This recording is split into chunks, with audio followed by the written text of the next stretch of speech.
Hi, it's that time of year again. Let's break down the annual rent control rent increase limits for Sacramento for the next 12 months.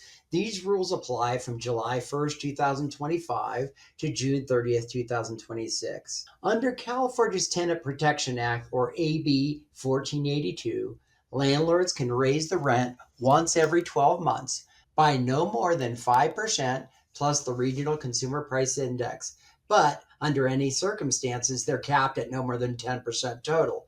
So whichever is less will apply. In Sacramento County, the most recent CPI was 2.7%.